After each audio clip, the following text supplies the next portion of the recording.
Greater Kailash हत्याकांड में PSI suspend, SHO attach और इंक्वायरी बिठा दी गई है। इससे पहले आज तक कभी ऐसा नहीं हुआ कि पुलिस मौके पर है और इतना बड़ा कांड हो जाए।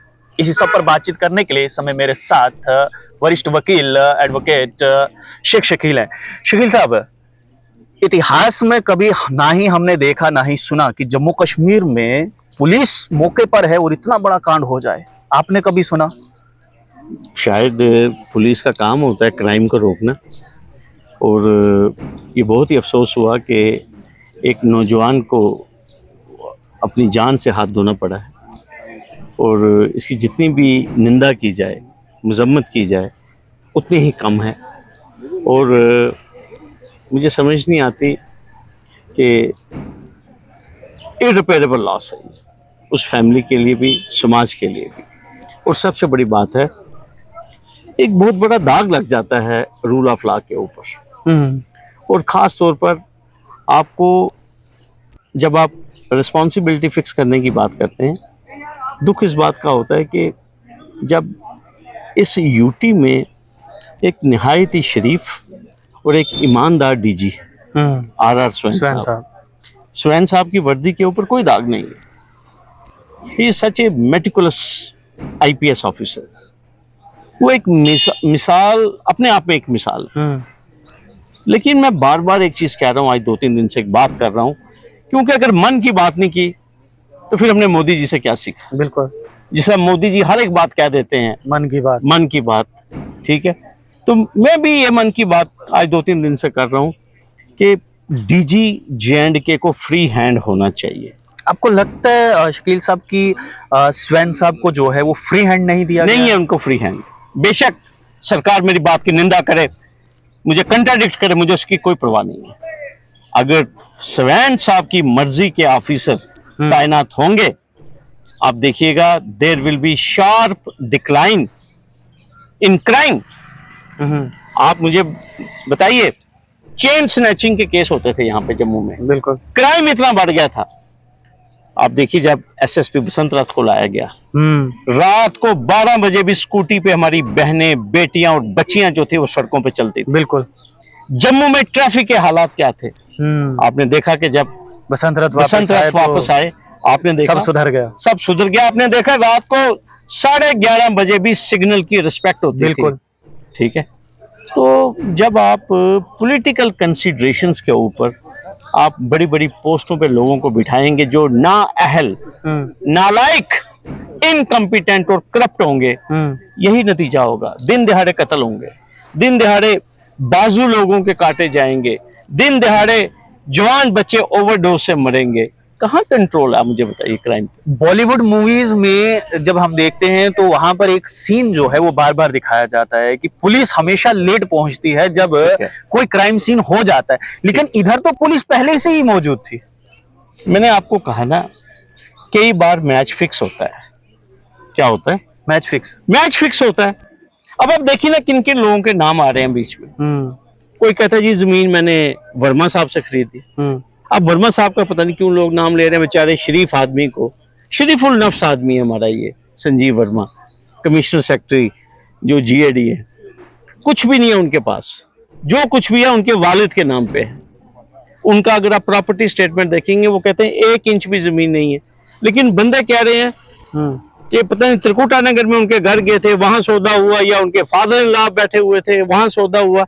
ये मैं जो सोशल मीडिया से मैं गैदर कर रहा हूँ, मेरा मकसद किसी की रेपुटेशन को टार्निश करना नहीं है। संजीव वर्मा साहब हमारे लोकल ऑफिसर हैं। वो डीसी जम्मू भी बिल्कुल रहे, और डिविजनल कमिश्नर जम्मू भी रहे, और कमिश्नर सेक्रेटरी फॉरेस्ट भी रहे। बिल्कुल। उनको ना जमीनें स्टडी करने का बड़ा शौक है। हालांकि वो बेचारे 1 इंच भी उनके पास अपने नाम पे कोई जमीन नहीं। ठीक है। लोग पता नहीं क्यों उनको बदनाम करने की कोशिश करते हैं, मुझे समझ नहीं आती। नहायत ही शरीफुल नफ्स इंसान। ठीक है। तो और लोग ये भी कहते हैं कि पटवारियों के साथ उठने बैठने का उनको बड़ा शौक है। कहते जब वो डिविजनल कमिश्नर भी थे, तो वो डायरेक्ट पटवारी को टेलीफोन करते थे, कभी उन्होंने तहसीलदार से बात नहीं की। अच्छा। ये उनके दोस्त मुझे सुनाते हैं, उनके जो कुलीग्स हैं वो मुझे कहते हैं। और मैंने कई पटवारी देखे, मेरे सामने उन्होंने डायरेक्ट फोन किया, किसको बोला, संजीव वर्मा साहब को। मतलब कहाँ पटवारी और कहाँ डिविजनल कमिश्नर और कहाँ डिप्टी कमिश्नर, डायरेक्ट रब्ता है, बीच में कोई एसीआर नहीं, एडिशनल डीसी नहीं, बीच में कोई तहसीलदार नहीं, कोई नायब नहीं, गिरदावर नहीं, कोई कानून गो नहीं, सीधा पटवारियों से रब्ता है। तो ये मैं आज मैंने लिखा भी, इस्तदा भी की मैंने अपने महापुरुष जी को, अपने एलजी साहब को। अगर आप चाहते हैं कि हमारी खड्डें, हमारे दरिया, हमारी झीलें, हमारी जमीनें अगर सेफ गार्ड करनी है, प्रोटेक्ट करनी है, तो रेवेन्यू डिपार्टमेंट की जो जिम्मेदारी है जी, वो संजीव वर्मा साहब को दें। जिस बंदे को हैं भी लोकल है हमारे, तो ताकि हमारी जमीनें बचें, थोड़ा ये क्राइम के ऊपर तो कंट्रोल हो, इस तरह कत्ल तो ना हो, ताकि हमें पता लगे फर्द लेना तो वर्मा साहब के पास जाएं। इतनी सारी आपकी हम पोस्ट देखते हैं, चाहे वो एक्स हो या फिर फेसबुक हो, बहुत सारी हमने आपकी वीडियोस देखी, पोस्ट देखी, आप वहां पर लिखते हैं कि महापुरुष जी यहाँ पर ऐसा हो गया, यहाँ पे ये क्राइम हो गया। तो कभी राजभवन से बुलावा नहीं आया कि आइए एक बार हमसे बैठकर बात तो कीजिए, क्या मामला है, थोड़ा हमें भी बताइए। मुझे लगता है शायद मेरी कोई अच्छी छवि राजभवन में नहीं प्रोजेक्ट हुई। ठीक है, देखिए होता क्या है, मैं तो कोशिश करता हूं कि एडमिनिस्ट्रेशन के हाथ मजबूत किए जाएं। ठीक है, हमेशा कोशिश की कि अपने महापुरुष तक सही प्रॉपर फीडबैक, जो सोसाइटी के सेंटीमेंट्स हैं वो महापुरुष तक पहुंचे। हर एक आदमी नहीं बोल सकता, ये मैं आपको बताऊं। बिल्कुल, बड़े मसले मसाइल हैं लोगों के, लोग डरते भी हैं। बिल्कुल बिल्कुल, ठीक है, लेकिन हमने कोशिश की बेबाकी से कि महापुरुष तक डायरेक्ट बात पहुंचे थ्रू सोशल मीडिया। लेकिन आज तक मुझे मेरे महापुरुष का कोई रिस्पांस नहीं आया कि क्या मैं चोर हूं, मैं बदमाश हूं, या मैं डाकू हूं, या मुझे वो कह देना कि तू जो बात कह रहा है वो गलत है। ठीक है ना, मुझे कोई कंट्राडिक्ट इन्होंने किया आज तक। और मैंने बार बार अपने महापुरुष को कहा, कभी दीजिए मौका हमें भी।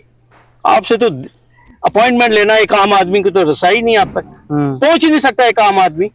तो मैंने क्या आपको बताना, मैंने आपको यही तो बताना है कि भाई एक ईमानदार आदमी को ईमानदारी वाली रिस्पॉन्सिबिलिटी दीजिए, एक अच्छी छवि वाले को जिम्मेदारी, कोई जिसको आप कहते हैं कि इम्पोर्टेंट पोस्ट दीजिए, ताकि ये जो हाहाकार मचा हुआ है समाज में, जम्मू में, ये खत्म हो। जम्मू में क्राइम बीते कुछ दिनों से बढ़ गया है, क्या लगता है आपको कि कैसे रोका जाए इस क्राइम को? आप अपराइट ऑफिसर जो है ना, अपराइट, जिनके अंदर दर्द है लोगों का, जो किसी के दर्द को अपना दर्द समझते हो, आप उन लड़कों को, उन ऑफिसर्स को रिस्पॉन्सिबल पोजीशंस पे बिठाइए। आप देखिए, मैंने आपको क्या बताया, सिर्फ एक इशारा होता है ये। बिल्कुल ठीक है, अभी पता चल जाना शहर को कि आईजी जम्मू जो है वो बसंतरा था रहा है। शायद वो अब पॉसिबल नहीं है, या हो सकता है सरकार के हाथ में है। मैं आपको एक चीज बताऊंगा, जो ये जो क्रिमिनल्स है ना, ये जिस तरह वो सांप बिल में छुप जाता है ना, ये इस तरह छुप जाएंगे। रेपुटेशन का भी एक असर पड़ता है। मसला ही सारा रेपुटेशन का है। देखिए, जब हमारे महापुरुष जी जम्मू कश्मीर में आए तो मैंने अखबारों में पढ़ा था कि ये विकास पुरुष है, बिल्कुल ये महापुरुष है, आपकी रेपुटेशन जो पहले ट्रैवल करती है। लेकिन जब आपको जमीनों का धंधा करना है, जब आपके अपने इंटरेस्ट हैं, जब आपको अपनी जमीनें सीधी करनी है, तो आप लोगों का क्या ध्यान रखेंगे, आप मुझे बताइए। मैं बात बड़ी खुल के कर रहा हूं, बेशक कुछ लोग नाराज होंगे, लेकिन ये फीलिंग्स जो है ना, ये जनता की फीलिंग्स है। आपने कभी ट्राई की कि आप एलजी साहब से मिल सकें? जनाब, कहाँ मुलाकात होती है, कोई देता है मुलाकात? इतना क्या बैर है आपसे? पता नहीं, मैं तो साफ बात करता हूँ। मैंने पूछे कभी एलजी साहब से, मैं डायरेक्ट बात कर रहा हूँ। एलजी साहब कोई मुफाद मांगा आपसे? मैंने कोई ट्रांसफर के लिए कोई मेरी चिट्ठी आई, या मैंने कोई कंट्रैक्ट या कोई ठेका मांगा? कभी नहीं मांगा। कोशिश की एलजी साहब आप तक हकायक पहुंचे, आप तक फैक्ट्स पहुंचे, और हमेशा मैंने आपको ये कहा कि जो गलत लोग जुड़े हुए हैं दाएं बाएं, उनको इन सेंसिटिव पोजीशंस पे लगाइए। देखिए ना, आप एक आईएएस अफसर है, बिल्कुल। उसकी छवि अच्छी नहीं है, जब आप उसको एक इंपॉर्टेंट डिपार्टमेंट दे देंगे तो उससे क्या सिग्नल जाता है? महापुरुष के पास तो सबकी रिपोर्टें हैं, मेरी भी रिपोर्ट है महापुरुष के पास, 1 मिनट में मंगा लेते हैं रिपोर्ट। लेकिन जब मेरी ये रिपोर्ट है कि मैं डाकू हूं, मैं चोर हूं, मैंने पिछले डिपार्टमेंट में मेरी डाका डाला, तो महापुरुष उस बंदे को ना उसकी प्रोसिक्यूशन सैंक्शन देते हैं, ठीक है। 3-3 साल महापुरुष जी उन फाइलों के ऊपर बैठे हुए हैं जिनमें सीबीआई ने सैंक्शन मांगी हुई है। तो फिर इसका मतलब ये है कि हालात कैसे ठीक होंगे? मेरा कॉन्फिडेंस रूल ऑफ लॉ पे कैसे बढ़ेगा ठाकुर साहब? बिल्कुल। जब आप एक टेंटेड अफसर को बचा रहे हैं, उसको शील्ड कर रहे हैं, और पूरा जम्मू कश्मीर का भारतवर्ष जानता है, तो फिर ये एक बड़ी दुविधा की स्थिति है। मैं आपको बताऊंगा ठाकुर साहब कि लोग परेशान हैं, लोगों को भी मालूम है कि ये ऑफिसर डाउटफुल इंटेग्रिटी का है, लेकिन आपने उसको अपना सर का ताज बना के रखा हुआ है, ठीक है। मैं नाम नहीं लूंगा, सब जानते हैं, महापुरुष को भी मेरी बात, उनको पता मैं किन लोगों की बात कर रहा हूँ। सिग्नल कैसे जाएगा? फिर इसी तरह कत्ल होंगे लोगों के। शकील साहब, एक यहाँ पे इम्पोर्टेंट सवाल ये आ जाता है कि हाल फिलहाल में हमने देखा कि बुलडोजर बहुत चला जम्मू में, मकान गिराए गए, जमीनों को छुड़ाया गया, कहा गया कि ये रेवेन्यू विभाग की हैं, ये स्टेट लैंड है, ये वापस लेना है। वहाँ पर अगर पीला पंजा चल सकता है तो ये जो बड़े बड़े लैंड ग्रैबर्स हैं, यहाँ पर वो पीले पंजे के क्या दांत टूट जाते हैं? मैं ठाकुर साहब पिछले 2-2.5 सालों से कंसिस्टेंटली महापुरुष जी आपसे एड्रेस कर रहा हूँ।